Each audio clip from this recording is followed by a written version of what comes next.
February is the turning point. It's where the gap widens between those who eat from their own land all winter long and those who watch their grocery bills climb while their gardens sit empty. Most people think February is too early to plant anything meaningful. That belief is exactly why they're dependent on expensive, flavorless supermarket produce when the cold months hit. Because winter food security isn't built in summer when everything grows easily. It's built right now, in February, when most gardeners are still planning while strategic homesteaders are already planting. This month is your window. Miss it and you're racing to catch up in spring.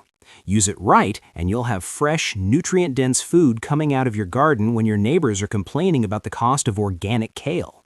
By the end of this video, you'll know exactly which 7 cold weather crops to plant this month, how to plant them for maximum yield, and the system that turns a small garden space into a winter food powerhouse that produces over 150 pounds of harvest from an area smaller than most garden sheds.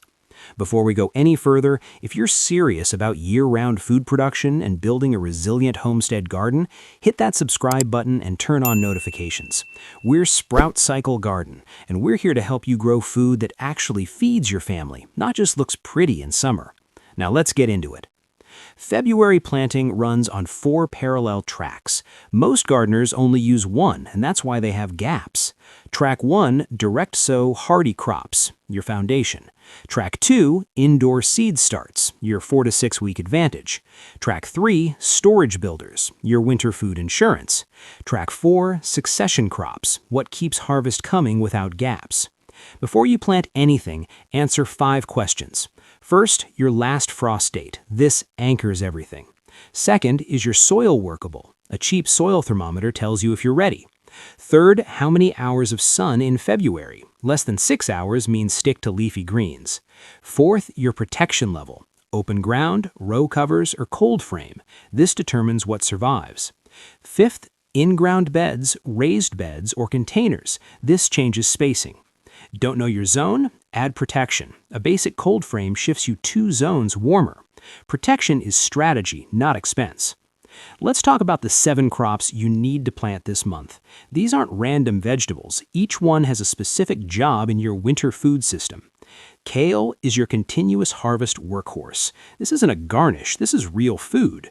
The mistake most people make is treating kale like a spring crop. They plant it, harvest a few leaves, and then pull it out thinking it's done.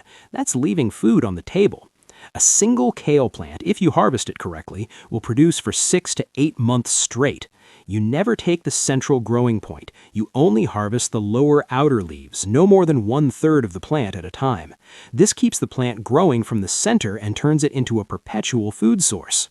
For a family of 4, 6 to 8 well-spaced plants give you all the leafy greens you need. In Zone 7 and warmer, you can direct sow kale in February under a cold frame. Choose varieties like Winter Boar or Vate's Blue Curled. For colder zones, start your seeds indoors now and transplant in late March. Space them 18 inches apart and watch them produce.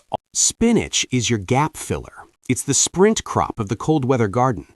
The beauty of spinach is speed. You get a harvest in 30 to 40 days, and it thrives in cool weather. The fatal mistake is planting all your spinach at once. When you do that, you get a massive harvest for 2 weeks and then nothing. The winning move is succession planting. Sow a short row every 2 weeks throughout February and March. Each row matures at a different time, giving you a steady supply instead of a glut. Harvest the outer leaves for baby greens, or pull the entire plant to make room for the next succession. For Zones 7 and 8, direct sow Bloomsdale Long Standing or Space variety right now. In Zone 6, do this under row cover or a cold frame. For Zones 5 and colder, start spinach indoors for a late March transplant. This isn't just one planting, it's a pulse system. Leeks are your long-term calorie bank. They're the slow-building foundation crop that you plant now and harvest 9 months from now. Leeks aren't fast food, they're insurance. Most people don't bother with leeks because they seem complicated. The truth is, they're easier to grow than onions and far more productive. The trick is starting them early. In all zones, start leeks indoors in February. Choose a cold, hardy winter variety like Blue Solace or King Richard. Start them in deep pots or cell trays. When the soil warms up in late April or May, transplant them into a 6-inch trench and gradually fill it in as they grow. This blanches the stems and gives you more usable white flesh. Leeks can be left in the ground and harvested as needed from fall through the following spring. They get sweeter after a frost. This is the crop that fed armies before refrigeration existed. Carrots are your living refrigerator. Their job is to store sweet, dense calories underground that you harvest throughout winter. The biggest mistake people make is harvesting carrots in the fall and trying to store them in the fridge or a root cellar. Why go through that hassle when the ground is the best storage system? The second mistake is not preparing the soil. Carrots need deeply loosened, rock-free soil or they'll fork and become stunted. Plant a storage variety like Bolero, Napoli, or Danvers. In zones 7 and 8, direct sow in late February. In colder zones, wait until March or early April. Once they're mature, leave them in the ground under a thick layer of mulch. Pull them as needed. Snow on top, food underneath. They'll last until spring, getting sweeter with every freeze. Parsnips are your deep winter energy reserve. They're dense, calorie-rich, and one of the few crops that actually improves with cold weather. Parsnips have a reputation for being difficult because the seeds are slow to germinate. They can take 3 to 4 weeks. That's not a bug. That's just how they are. The mistake is giving up and planting something else in that space. The fix is patience and a simple trick.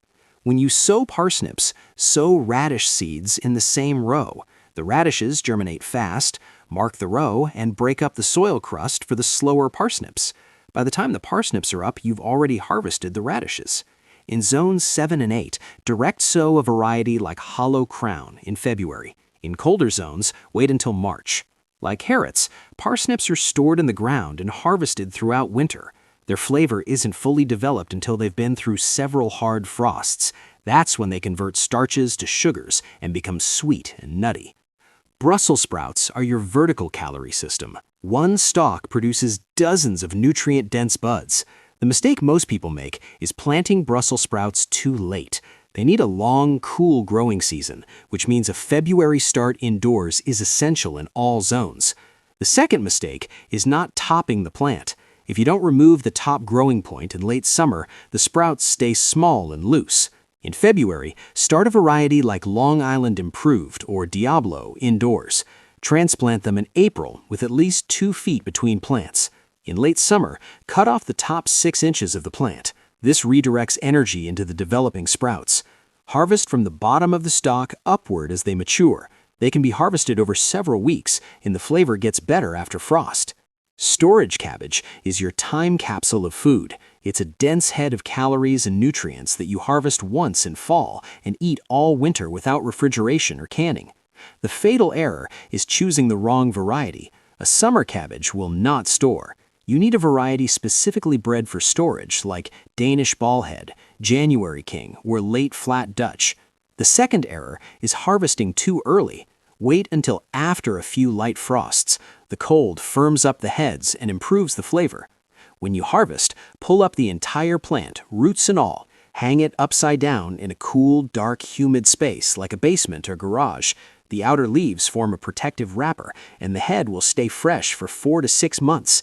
This is how people ate cabbage in January long before grocery stores existed. Now let's talk about the mistakes that kill February gardens before they even start. The first brutal mistake is waiting for perfect weather. If you're waiting for warm soil and sunny days, you've already lost a month of growing time. Cold, hardy crops thrive in cool conditions. That's the point. The second mistake is starting everything at once. When you do that, you create a bottleneck. All your seedlings need transplanting at the same time and you're overwhelmed. Stagger your seed starting by 1 or 2 weeks. The third mistake is planting outdoors without protection in cold climates. Sowing seeds in open ground in February in Zone 5 is not gardening, it's gambling. Use row covers, cloches, or cold frames. Protection is design, not expense. The fourth mistake is no succession planting. Planting an entire bed of spinach at once gives you a harvest glut, followed by weeks of nothing. Small, weekly sowings are the answer. The fifth mistake is underestimating slug pressure. As the soil thaws, slugs come out hungry. They'll decimate new seedlings overnight. Set up your beer traps or iron phosphate before you plant, not after. The sixth mistake is overwatering cold soil. Cold, wet soil equals rot. Water sparingly and only when the top inch of soil is dry. And the seventh mistake is planting the wrong varieties. A summer tomato planted in February will fail. A summer cabbage won't store. You must choose varieties bred for cold hardiness, long storage, and winter production. Here's your February action plan. Week 1. Prepare your beds. Add compost if the soil is workable. Start your indoor seeds for leeks, Brussels sprouts, cabbage, and kale if you're in colder zones. Week 2. Direct sow your first succession of spinach under protection. Check your indoor seedlings for germination. Make sure they're getting enough light. Week 3. Direct sow your second succession of spinach. Thin any early seedlings that are overcrowded. Watch for slug activity. Week 4, if you're in zones 7 or 8, direct sow carrots and parsnips. If you're in colder zones, prepare those beds for March planting. This is how over 150 pounds of food quietly appear from a single garden bed. It's not magic, it's a system. Casual gardeners wait for spring and hope for the best. Strategic homesteaders build their food security in February, when it's cold, when it's uncomfortable, when most people are still looking at seed catalogs. When you plant these 7 crops this month, you're not just putting seeds in soil, you're building resilience, you're creating independence, you're designing a winter where your family eats nutrient-dense, fresh food from your own land, while everyone else is paying premium prices for wilted greens shipped from another continent. This is the difference between reacting to seasons and designing them. This is the work that separates people who garden as a hobby from people who use their garden as a genuine food system. This is how you win February. This is how you win winter.